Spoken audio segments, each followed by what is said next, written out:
So I was raised in this area, just like a lot of my family, and upbringing was kind of country.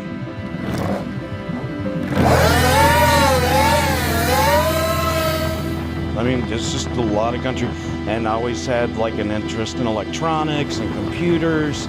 I was one of the few people at my school that really liked it, and I just kind of fell into it. I've always had like a spark or an interest in electronics, electricity, mechanics, knowing how everything works.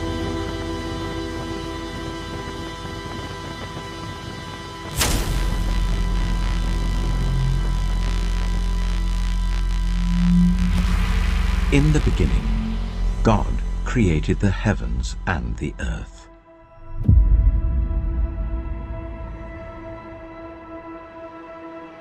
Now the earth was formless and empty. Darkness was over the surface of the deep, and the Spirit of God was hovering over the waters.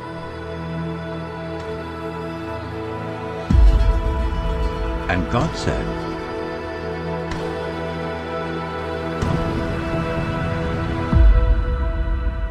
"Let there be light." And there was light.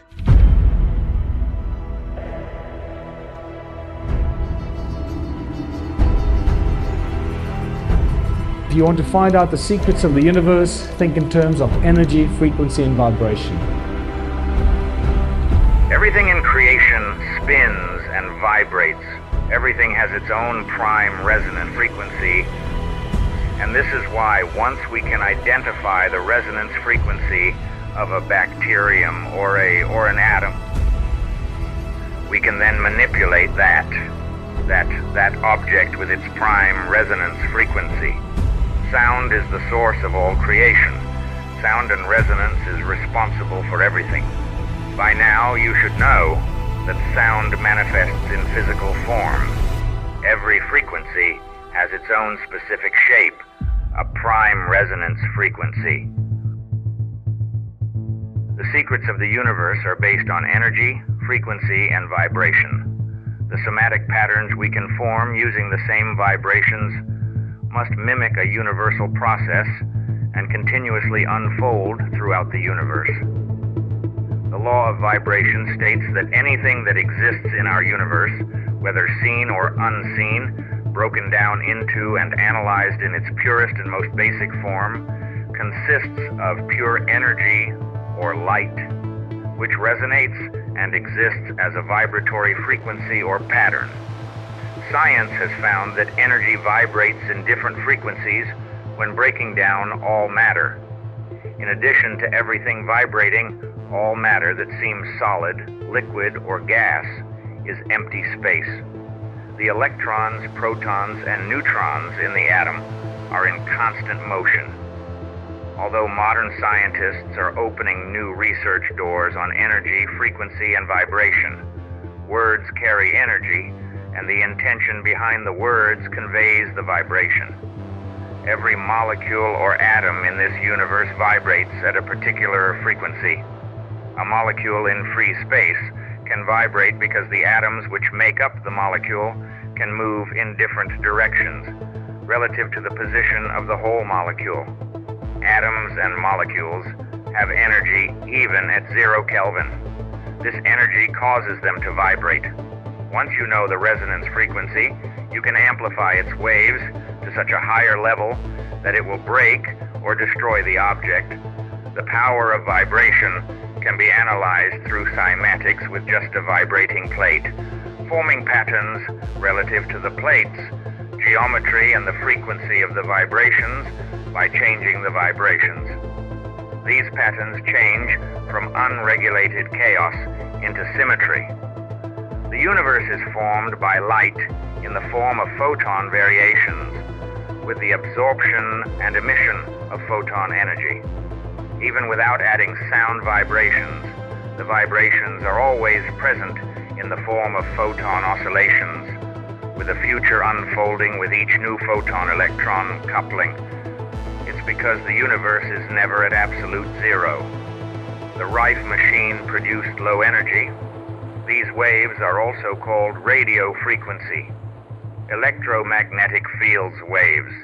They have low energy compared to X-rays or radiotherapy, which have high power today. Using low energy waves as a treatment is less common.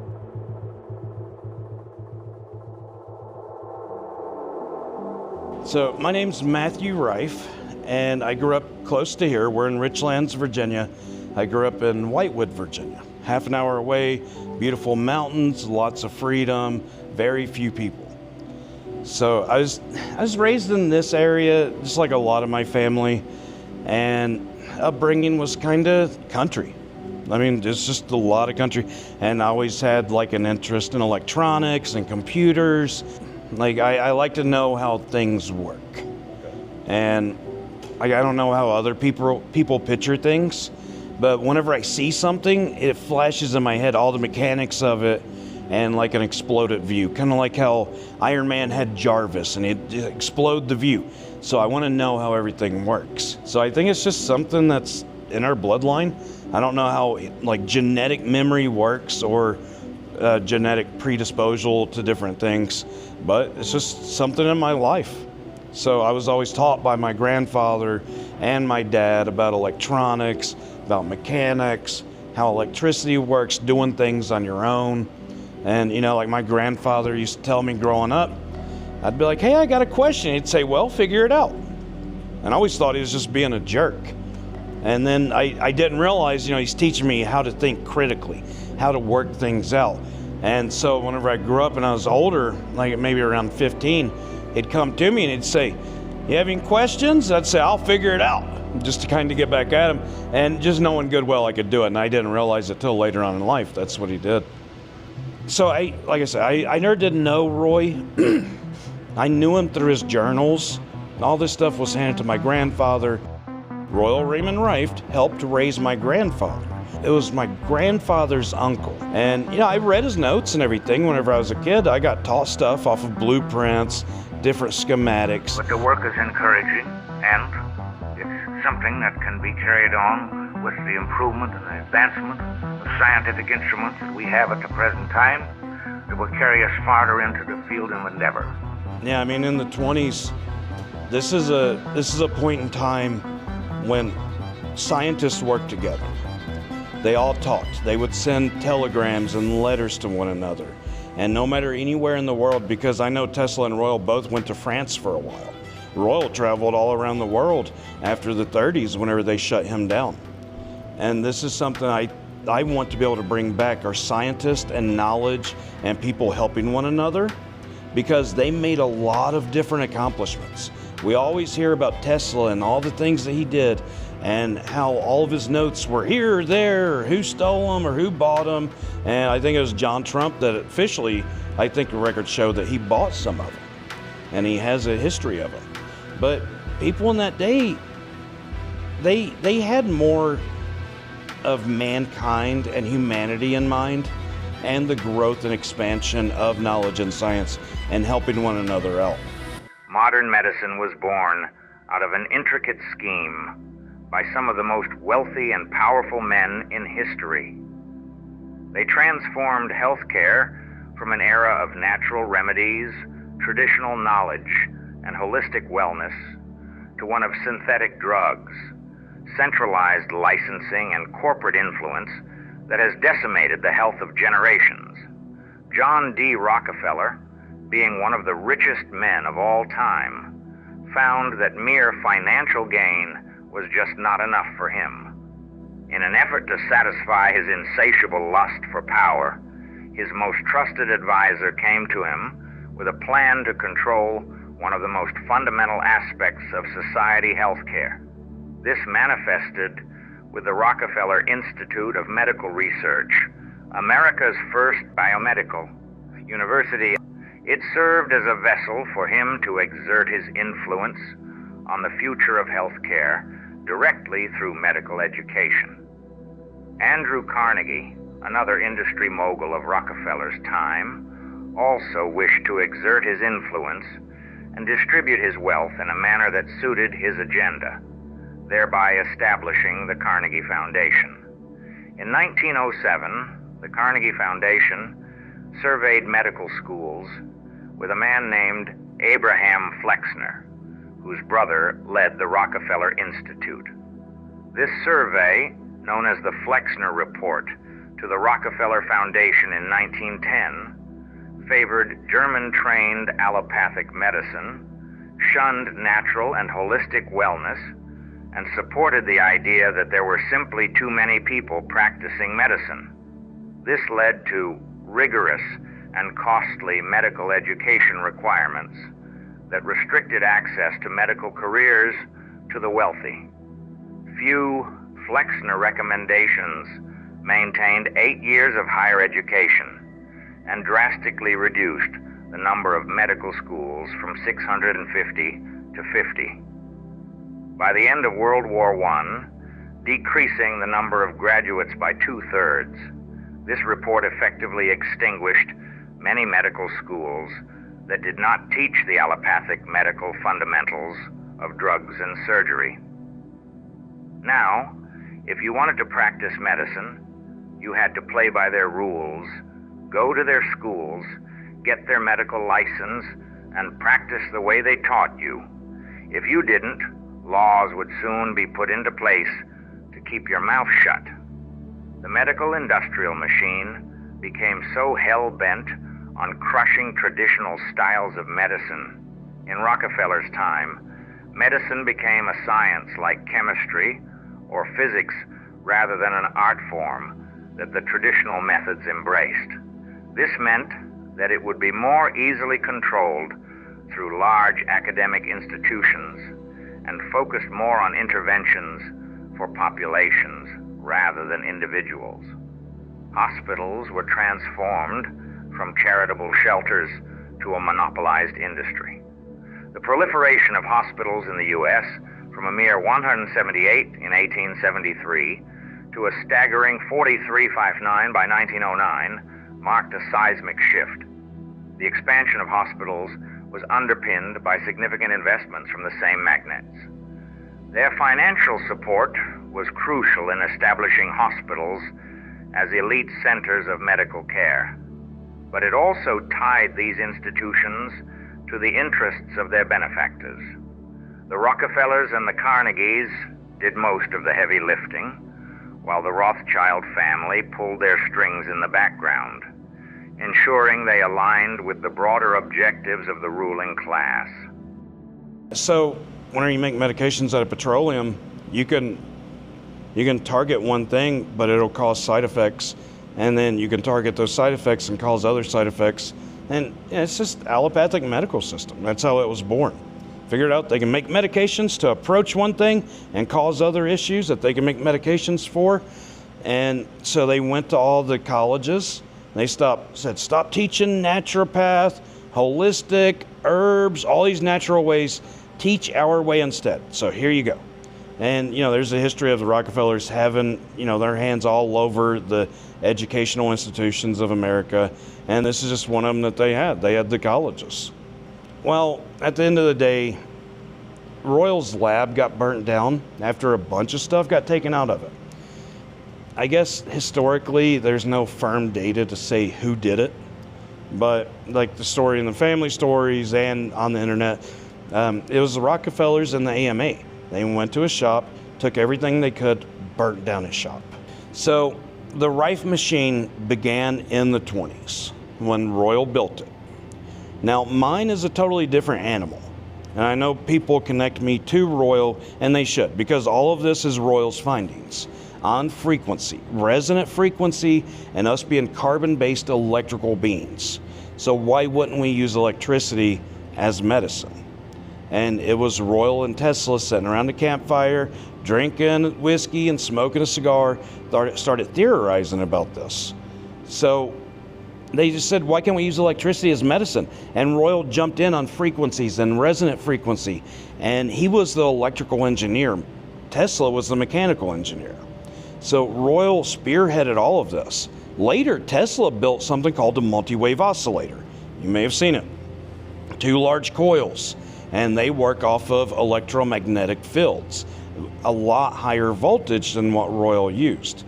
two different machines working on the same theory that are applied differently. And that's kind of what I'm doing because I've had to update it to today's time. So yeah, Royal spearheaded all of this. He built what he's called the frequency generator. Other people called it Rife's generator or frequency generator. It later became to have the name a Rife machine. Royal never called it a Rife machine. So I kind of picked it up from branding, but there's no real definition of exactly what a Rife machine is except for Royal's frequency generator. So I've just kind of picked up the torch from all of his notes and, give Royal and God all the credit. Royal Raymond Rife was a brilliant inventor and scientist. He left an indelible mark on the fields of microscopy, frequency healing, and scientific innovation during the early to mid 20th century. Well, Rife's lab was one of the most advanced labs in the world at that time. He was equipped to design, build, and operate virtually any type of scientific instrument that he needed. He was able to perform experiments that few other people could do because they lacked the facilities. All of the things that Dr. Rife had talked about 20 years ago are now coming true. This man is a genius. Oh, yes. He is absolutely a genius. No question about it. His touch for things. Did you ever see a machinist or a mechanic that was more perfect than he is? I never have. And you know who recognized it? One of the greatest men in this country. In 1913, Henry Timken was president of one of the most prosperous industries in America, the Timken Roller Bearing Company. His factory in Canton, Ohio, produced the tens of millions of ball bearings that kept the wheels of the mechanized industrial age turning. I developed a device for Timken factory that saved millions of dollars a year in production costs. A scanning machine for establishing the quality of the steel used in manufacturing the ball bearings. This X-ray scanner detected flaws in the steel supply before it was sent to the production line, and in doing so, significantly increase the efficiency and output of the factory. Timken was so impressed that he rewarded me with his full sponsorship rights, took up residence on the Timken estate in San Diego, and there, in a room above the garage, I was lavishly supplied with whatever equipment or money I needed to outfit an entire laboratory. I constructed a series of 5 microscopes, all of which were referred to as virus microscopes because of their ability to view these minute organisms in a live state. So frequency, figuring it out, there wasn't like the technology we have today. So he built something that's called the universal microscope, and it's called the prismatic microscope. The patent, all the layout schematics, they're all still online today. You can look this up, you can build one for yourself. But he was the first person to see a live virus because this was the strongest microscope of its day. 6,000 times zoom. My microscope in here, I have 100x. He had 6,000x. It's amazing. And he took light and broke the light up through a prism. So he had a light array spread across different viruses, and whatever color reflected back off of the virus, that's its resonant frequency. So just like this jacket, it looks green, but it's not. It's reflecting green, and that's what our eyes pick up on. So its resonant frequency, well, I guess of the color, would be its actual color. So that's how he figured out the resonant frequency of things, is by what color it would reflect.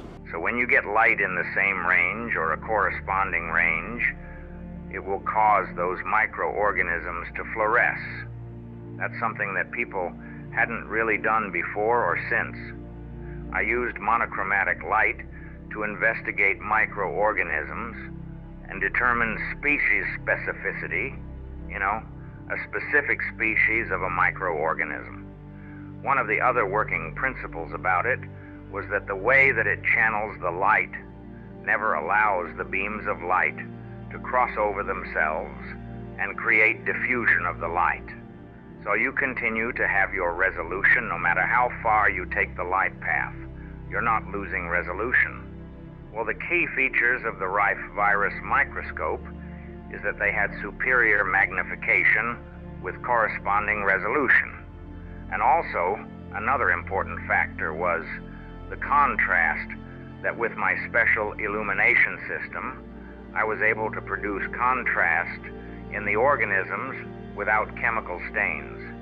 And even when identifying the organisms, because of the way they're illuminating and the contrast that's produced with the so-called monochromatic light, I could identify which virus I was looking at by the color that it refracted.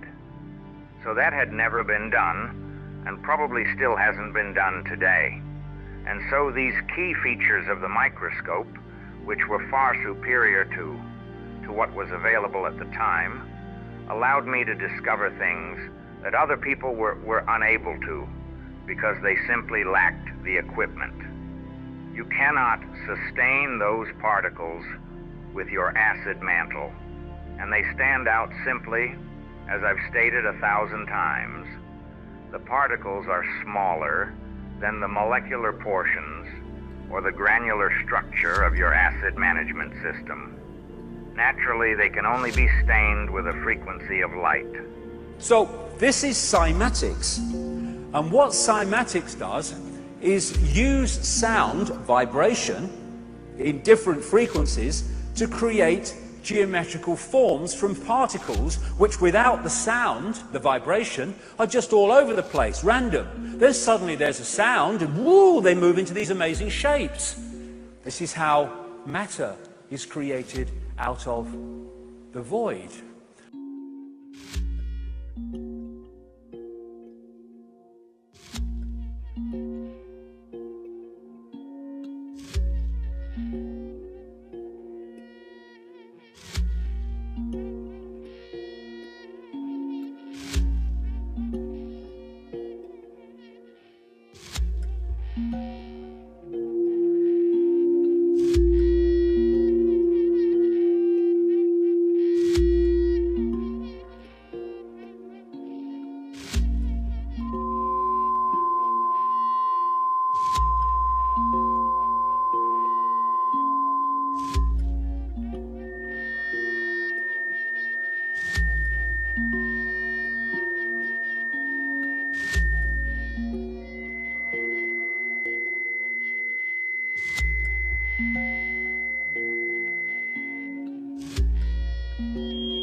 Does frequency hide the harmony of the universe?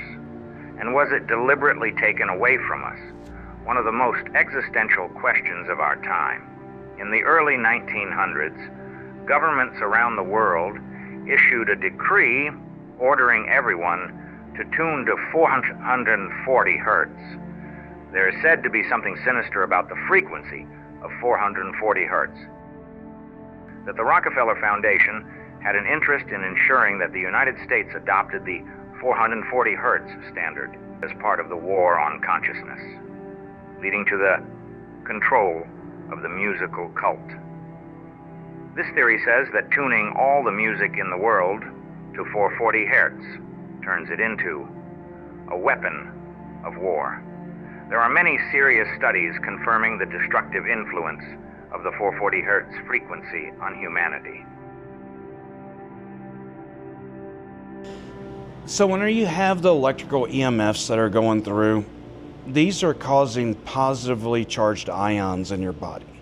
When you're born, you have a bunch of negative ions.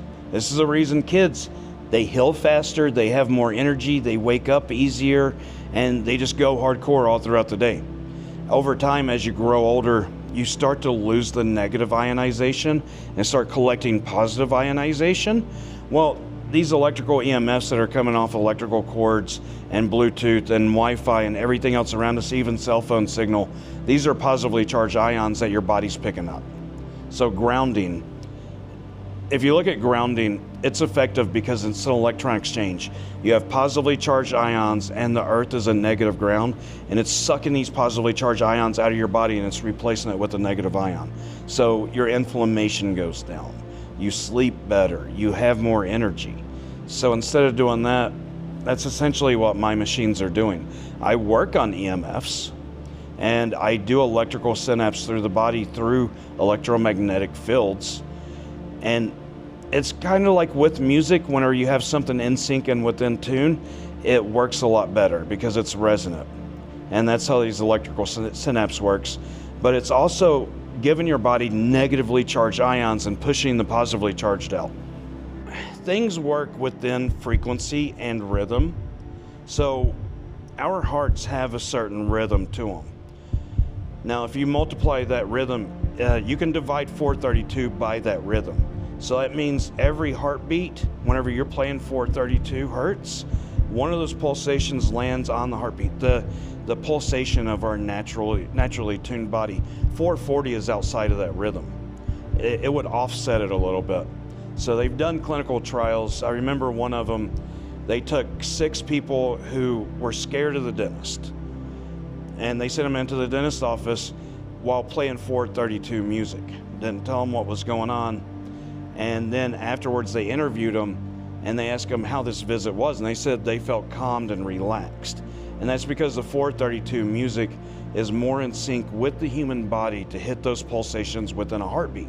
440 being off beat, it's going to be like upsetting your system. If you're trying to breathe in and breathe out, and somebody just comes up and blows a breath into your face every time you're trying to breathe in, and it's out of tune of your body, it's going to upset your breathing. Same thing happens with heart rate and rhythm and electrical synapse within your body. Rife was a master tool maker, and he knew a tremendous amount about optics, and he was also visionary in his approach. He thought outside the box. He drew outside the lines. And that's why he created something that no one has duplicated since then. I mean, when you talk with people who are supposedly the experts on microscopes, they say, oh, that's impossible. He was leading the industry into unseen places. That's a relatively simple device to make. Yeah. Or even back there, it was a relatively simple device to make. Stability, though, that's another matter. And which was why no patent protection was possible, because even if you could invent a new frequency generator, those already in use could do the same thing. So they had to keep the thing secret. And the only secret they had, naturally, was which were the frequencies that were useful. As far back as 1920, I conceived the idea and a possibility of when the causative agent of malignancy, so-called cancer, would be discovered and found and proven that it would be caused by a microorganism. Of course, reception that I received that far back from the medical profession and scientists was nil. But I kept at the work, and I succeeded in eventually isolating a virus. First, I began sectioning tissues of every known type of malignancy. I sectioned over 20,000 of those, cut them down with a special microtome to very thin. Some of them were only a micron in thickness. I studied those under the microscope, and I eventually built my first high-powered microscope for the purpose of analyzing and checking those sections. The only result that I obtained over all those years was I succeeded in developing a very excellent technique of tissue preparation, but I never found an organism that I could say was the causative agent of malignancy. I went through with this, and then I developed other instruments of greater amplitude of magnification than the old original #1, which was very lacking in resolution beyond about 8,000 or 9,000 times. It was a lens microscope, and all of the air was excluded from the body and replaced with glycerin. The lenses were homogeneous with glycerin all the way through the whole thing, and the result was that in allowing the rays to separate and not cross in the interference band of reflection, such as they do in the ordinary standard tube of the regular research microscope, we held them apart, we separated them, and then brought them back together and picked them up again at a needle point. But, as I say, the resolution of this instrument beyond about anywhere from 9 to 10,000 times dropped off decidedly rapidly. We could go up on some occasions, on some preparations, up to 17,000 times, but we didn't consider the resolution anything out of the ordinary beyond about 8 or 9 or 10,000 times, depending entirely upon the specimen we were examining. With the results that those tissues gained us absolutely nothing. And as I say, I built other microscopes beyond this one.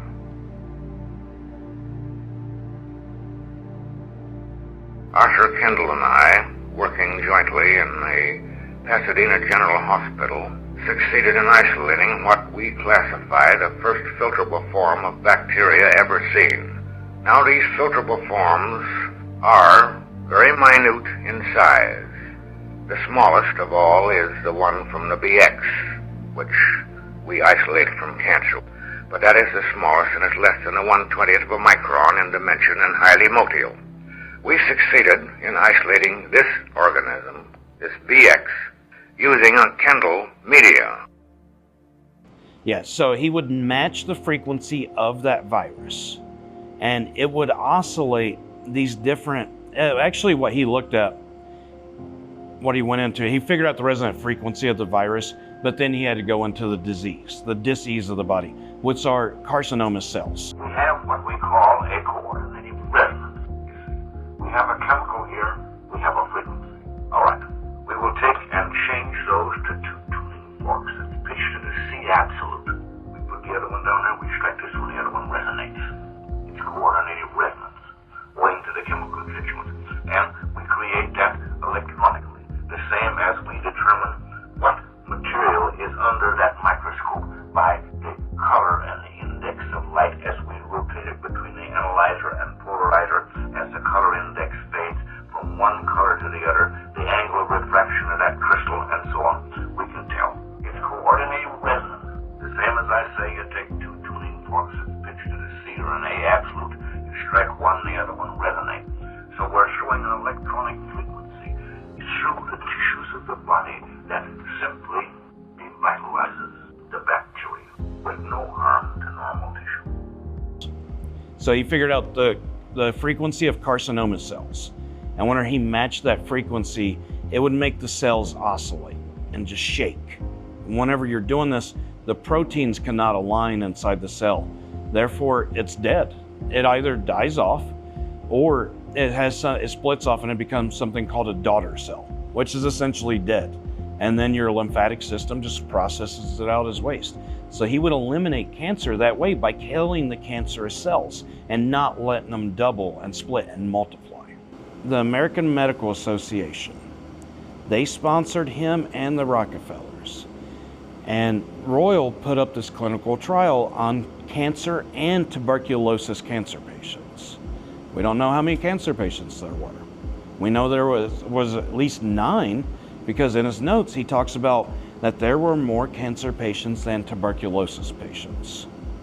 Well, the story, I guess the folklore would be 16 cancer patients, and I've heard either 14 or 16 all walk out cured. It's not what it was. There were 2 of them that didn't get cured of cancer by his machine. They took longer to process. Well, we know 8 of them, so we know that there's 9 at least, but we know there's 10 at least also, because 8 of the patients the FDA signed off that were cured by Royal's frequency generator. The other 2, it took, I think it was 2 to 4 weeks longer, and then 2 months longer on treatment. And this is after the FDA came there. And then his notes say that they were cured. But so at least 8 of them out of minimum 10 walked out cured.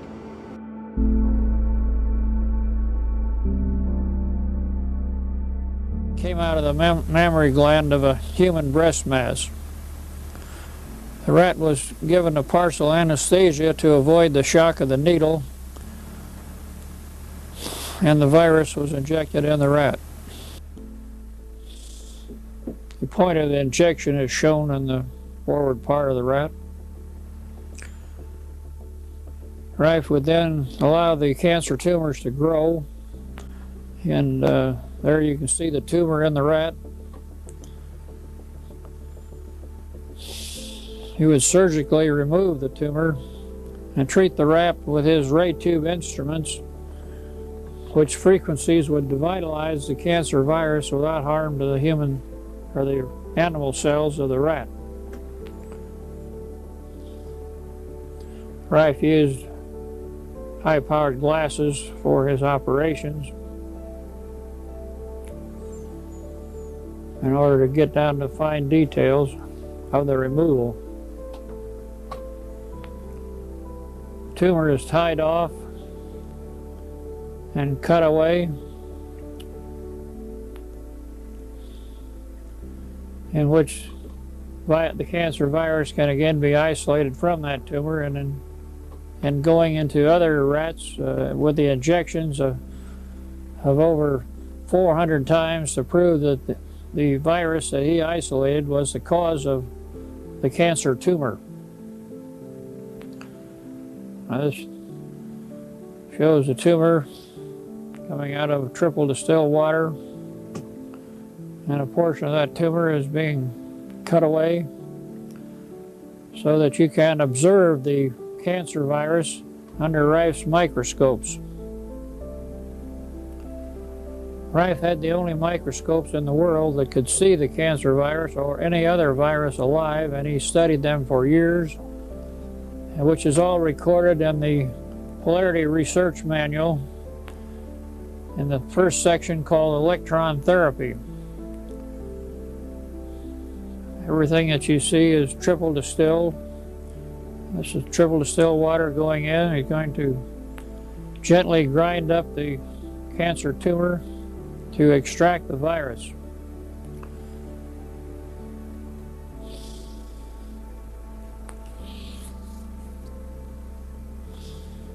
This is a Berkfeld filter, porcelain filter, similar to Dresden China unglazed. The liquid material is poured into the test tube, and a drop is removed from that liquid, which Rife will shortly place on a slide which has been sterilized with flame.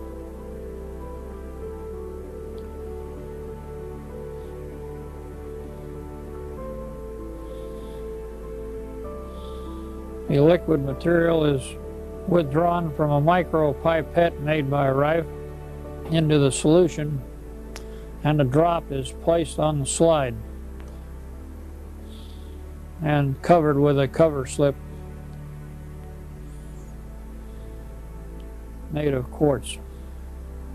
Rife used quartz slides because the light passed through better than glass. Now the ray tube is above Rife's head, which will be turned on later to kill the virus.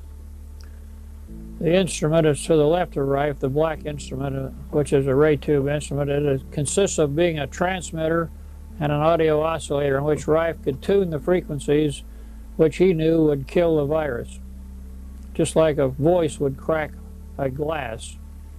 Now these are the first pictures ever made of the cancer virus.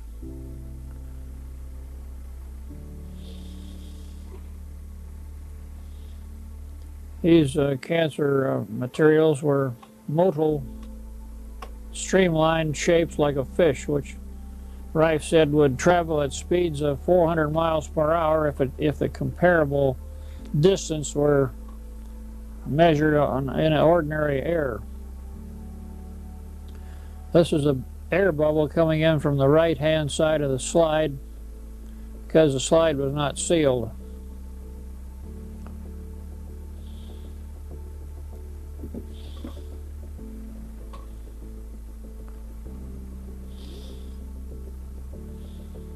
Our Rife will now turn on the ray tube instrument, which will activate the light. It'll have a little flash, and that'll be all it is to kill all the virus in the room. It's just on for a few seconds. This ray tube instrument had a capacity of 500 watts. Which would transmit this energy 10 to 12 miles in around the whole area. This shows the virus after it's been treated with the ray tube instruments, which has a resonant frequency that killed the virus, and they're all clumped together, agglutinating in the field.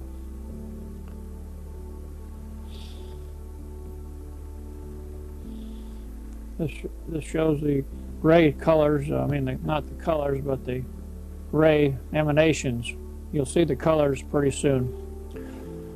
The lethal frequencies of the electromagnetic emanations are shown here in these first slides ever made of oscilloscope patterns, which were shown in the Detroit Electronic Convention in 1942.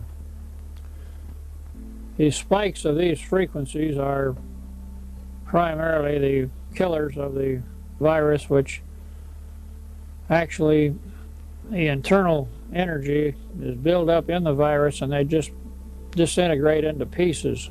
So there's no life left to grow again.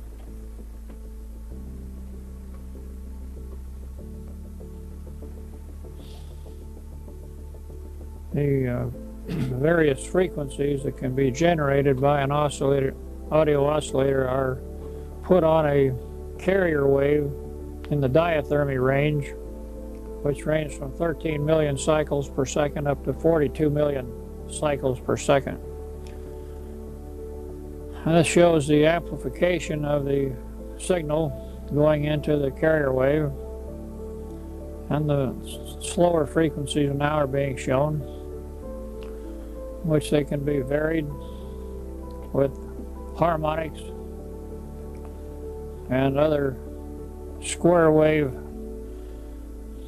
waveforms that were later found to be much more effective than sine wave or triangular wave or other waveforms that have been tried for years. This is an Abrams oscillator, a deadbeat oscillator that generated the frequencies which you see here for the spikes coming up to kill the cancer virus or any other virus. Worms were also devitalized up to 10 feet long with a few seconds treatment.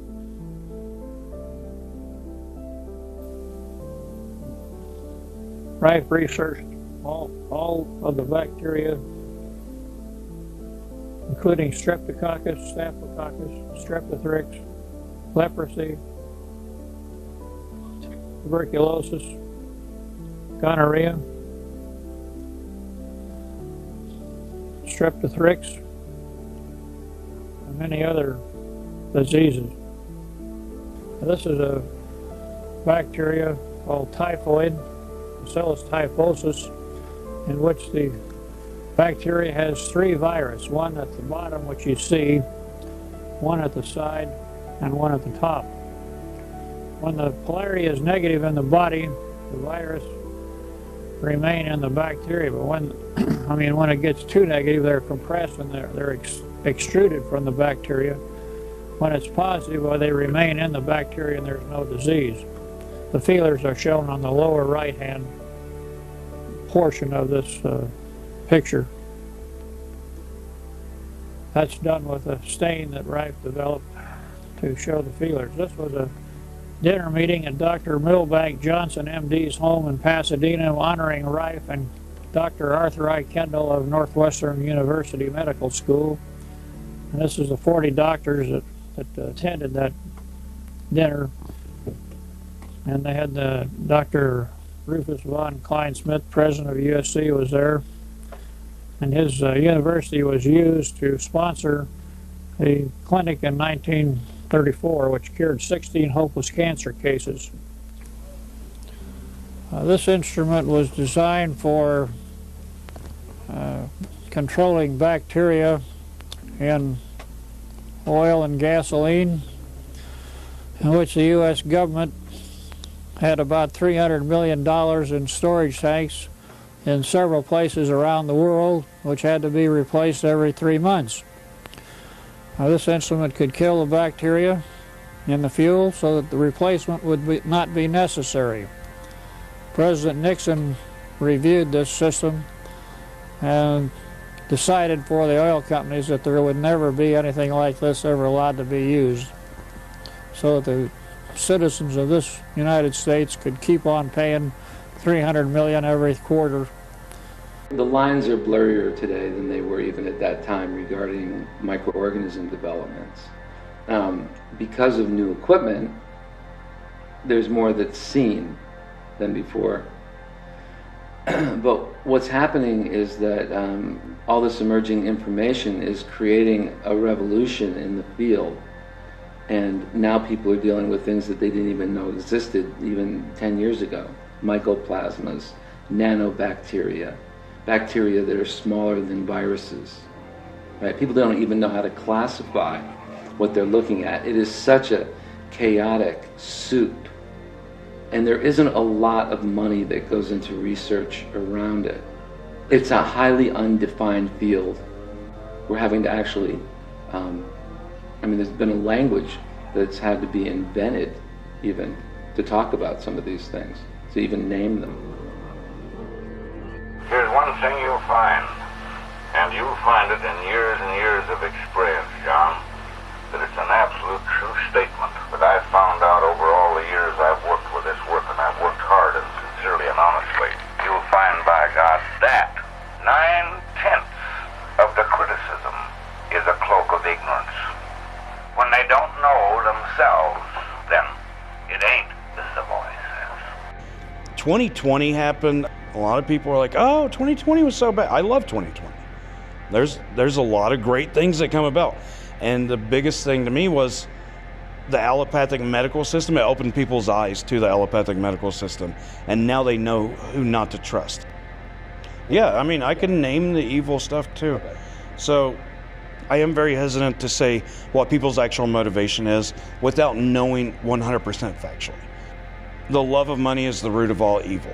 So whenever you can make money and then off of that money make more money, then more money, then more money, especially when you're doing bad to other people and you know it's wrong, that's pure evil.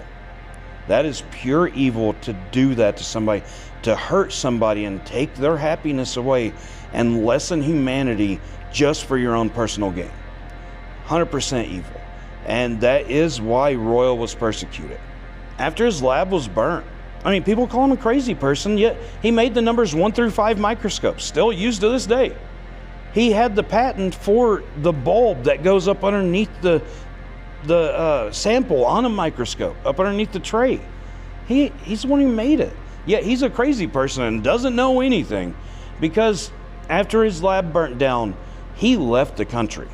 He went to Mexico. That's where he started his journey at. And John Crane still stayed here in the USA, and he worked with the different frequency generator that he made. Well, they ended up putting him on court trial, crimes against whatever. And they were trying him to get him put in prison because they didn't want him to exist, nor none of his research. Royal had the foresight to leave the country, and they wanted to ask Royal some questions about John Crane and using his frequency machine. And he said, no, I'm not coming back to the US. They sent a reporter to Mexico, and they had him record it on all of his statements about John Crane's doing and his activity. And then Royal went all the way down, even through the Philippines. He went to Germany. He went to United Kingdom, continuing his research and building Rife machines. And he stayed on the go because he knew what was coming, because he was going against the FDA and the American Medical Association. The synthetic stuff really hurts us. I mean, even the fibers. Polyester, I'm wearing it right here. It's never been alive. These walls, gypsum, and then we got tile and concrete under that on the floor. Never been alive. Windows, glass, metal, never been alive. I have a cabin in Kentucky. When I go to the cabin, I sleep the best I ever have. There's no doldrum of winds. There's always active air, even with all the door shuts. You can feel life all around you. And just like when you go into the woods, there's trees everywhere, but yet there's always a breeze. There's life. So we know that things that used to be alive still hold energy, like a cabin. Wood, dead wood. Okay, it still holds energy. You can prove this by burning it, because you can capture 40% of that burnt energy and turn it into electricity. That's the most you can capture out of burning wood, 40% of the energy. So what, can you burn glass and get energy out of it? You can't. You can't burn metal. You can't burn concrete. There's no life there. So if we're natural, why aren't we living around more natural things? We're going into clinical trials. There's some great people down in Clearwater, Florida that do clinical trials. They're laying everything out. So I'll just work with them theory. We've seen a lot of great things through myocarditis necrosis of the heart being reversed. We've seen inflammation just throughout the entire body, being reversed. Arthritis, which is inflammation of the joints, it going away. And, right now I think a big one would be myocarditis, because mRNA shots, genetic manipulation. But there is a full list of frequencies that have been built over the years. I have yet to be able to produce frequencies for certain things. I'm only at the beginning stages of this journey, but there's been multiple doctors over the years to keep on adding to this list and boiling things down and helping to make like a central list. Now I know a 4 list right now. One of them is a consolidated and annotated frequency list. This is fully downloadable online. There's quite a few others that's just collected over the years, and I have them all collected together, all consolidated, and this is what's going to be on my app. I'm making a social media app. Everybody that buys a Rife machine will have a login, and then, if they're saying, oh, 425 worked for this, for gout or whatever the case may be, and then if other people jump in on it, I'm able to data mine this over time and help boil us down to more specific frequencies, because you have to be within half a hertz to be able to be effective, and you have to run square wave. A lot of people run sinusoidal, but you can't. It has to be square wave. And I'm hoping to be able to boil this down and pinpoint it more accurately and come up with the systematic process to where if something new comes about, we can nail it down within days. So, like I said, I'm at the beginning stages and I look forward to the journey ahead, but it's going to be a lot of work and I love it. So it's not even really, it's a labor of love. Welcome to Rife Technology, home of the real Rife machine.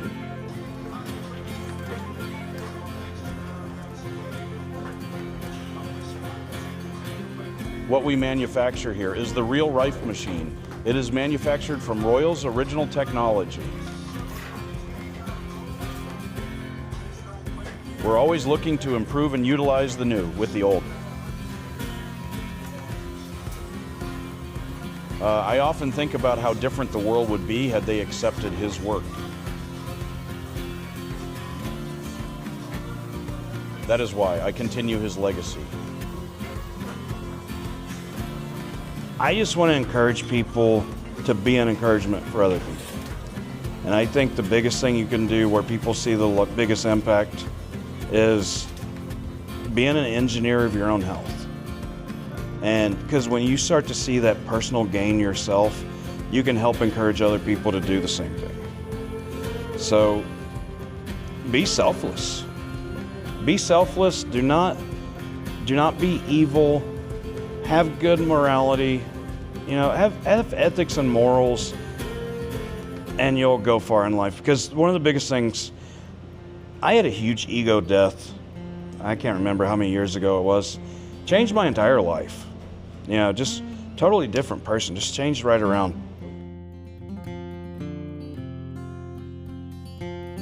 As soon as I let go of that, my life changed almost instantaneously. So now I'm back home. I love it here. I have all my family around. You know, my brother owns a business here in town. We know everybody here. This is home. And, you know, like I said, I didn't appreciate it whenever I was growing up because I wanted that hustle and bustle and I wanted that activity, and I think that I needed it. I mean, I definitely wouldn't be the person I am today without having it. So now I'm just trying to bring what I've learned from living in cities and that hustle and bustle and all my experiences, bring it back. The median income in this county, like there's only 2,200 people in this town. There's only 40,000 in the county. And the people that are here have a long family lineage. But the median income is $20,000. Wow. And there's a lot of Social Security, welfare, multiple different things. And I love my family. I love being around my family, helping out wherever I can. And I love the people. So I want to bring jobs. I mean, I could 100% close down my company right now, or the manufacturing facility, and I could open it up in India, have just almost delete every bit of my overhead. The only thing I'd have to have here is a shipping department. And I could pass along a little bit of the savings, and I could just rake in tons of money, but I'd rather pay my employees. I'm trying to bring a little bit of wisdom here and show people if you work hard and you stay diligent, you do good things for people, then good things will happen for you.